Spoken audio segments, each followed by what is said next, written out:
ఈరోజు ఆంధ్రప్రదేశ్లో కూటమి ప్రభుత్వం అధికారంలోకి వచ్చాక ఏ విధంగా మహిళల్ని, రైతుల్ని, విద్యార్థుల్ని మూకుమ్మడిగా అందరినీ కూడా నిలువున మోసం చేస్తున్నారో మీరు అందరూ గమనిస్తున్నారు. ముఖ్యంగా ఈ రోజు చూస్తే కూటమి ప్రభుత్వం అధికారంలోకి వచ్చి 15 నెలలు అవుతుంది. ఈ 15 నెలల్లో రైతుల జీవితాలకి నరకం చూపిస్తున్నారు. ఈరోజు రైతులకి వాళ్ళు చెప్పిన రైతు భరోసా సంవత్సరానికి 20,000 అన్నారు. 2 సంవత్సరాలు అవుతుంది. 5,000 వేసి చేతులు దులుపుకున్నారు. 35,000 ఎక్కడ అంటే పట్టించుకునే నాదుడు లేదు.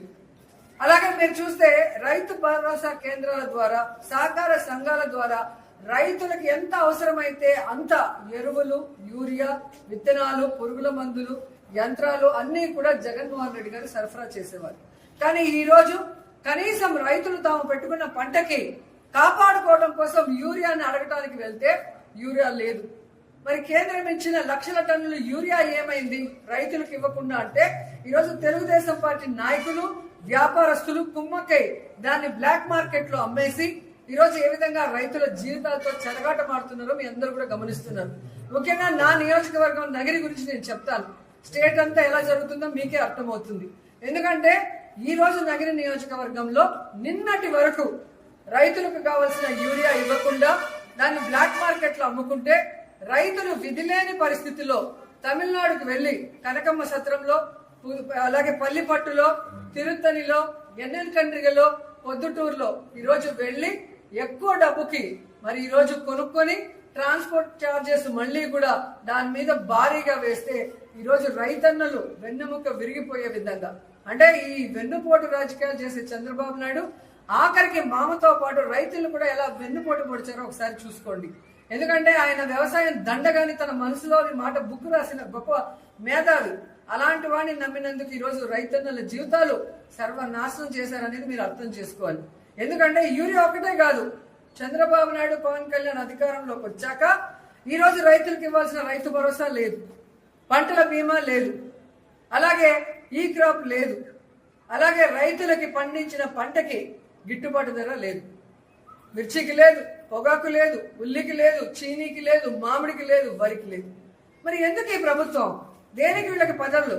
చేతగానితనం ఉన్న వీళ్ళకి ప్రభుత్వం నడిపించడం చేత కాకపోతే దిగిపోవచ్చు కదా.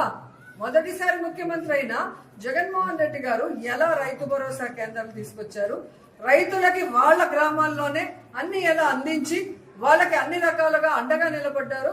మీరెందుకు ఈ రోజు ఇంత సీనియారిటీ ఉందంటారు? 4 సార్లు ముఖ్యమంత్రి అయిన మీకు ఎందుకు రైతుల్ని కాపాడుకోలేకపోతున్నారు, రైతు సమస్యలు ఎందుకు తీర్చలేకపోతున్నారని అడుగుతున్నాం. అంటే చిత్తశుద్ధి లేదు.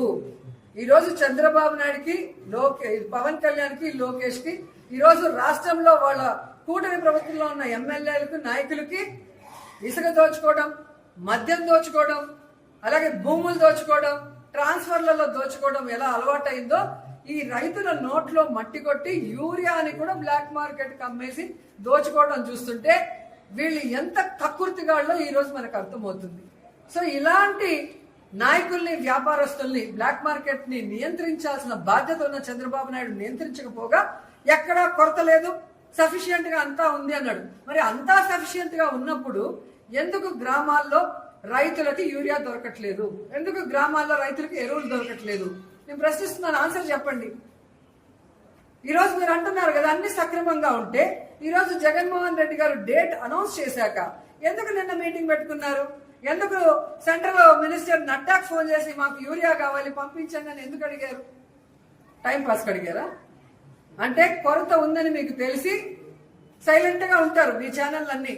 వైఎస్ఆర్సీపీ మాట్లాడితే తప్పుడు కేసులు పెట్టచ్చు, వాళ్ళ మీద దుమ్మెత్తిపోయొచ్చు అనుకున్నారు.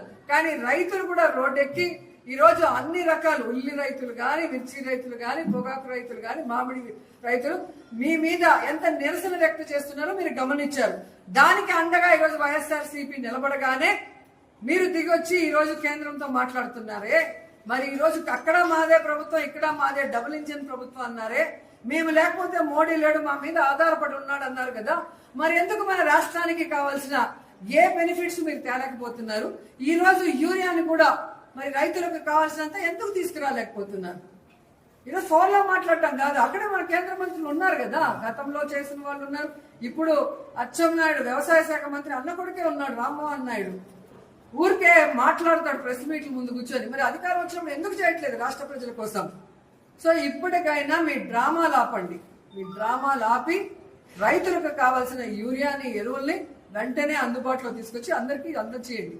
ఆల్మోస్ట్ ఈ రోజుతో అంతా అయిపోయిన తర్వాత ఇప్పుడు తెచ్చాము అని చెప్పి ఆర్డీఓతోనో పోలీసులతో చెప్పించి మమ్మల్ని సప్రెస్ చేయాలి. ఇక్కడ ఉన్న వాళ్ళు రైతులు అందరు ఫేసులు చూసుకోండి. వాళ్ళకి ఎంత భూమి ఉంది, వాళ్ళు పంటలు వేస్తారా లేదా, వాళ్ళకి ఎరువులు కావాలా, విత్తనాలు కావాలా, యూరియా కావాలా, మీరు గమనించండి.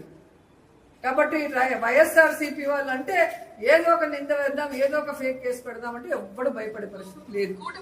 మేమందరం కూడా పోరాటాల పార్టీలో ఉన్నాం. దమ్మున్న నాయకుడు జగన్మోహన్ రెడ్డి గారి నాయకత్వంలో ముందుకెళ్తున్నాం. మేము ప్రతిపక్షంలో ఉన్నప్పుడు ప్రజలకు ఏం చేస్తామని చెప్పామో అధికారంలోకి వచ్చాక అవన్నీ కూడా చేశాం. అన్ని వర్గాల వారికి, విద్యార్థులకి, మహిళలకి, రైతులకి. ఈరోజు అపోజిషన్ లో ప్రజలు కష్టపడితే సహించాం. వాళ్ళ కోసం ఎంత దూరమైనా పోరాడతాం, ఎన్ని కేసులు పెట్టినా కూడా పోరాడతాం. సో అది ముందు మీరు తెలుసుకొని సమస్యని పరిష్కరించే దిశగా మీరు ఆలోచించండి. సమస్యను వెంటనే పరిష్కరించండి. లేదంటే రైతులకు అండగా మేము ఎప్పుడు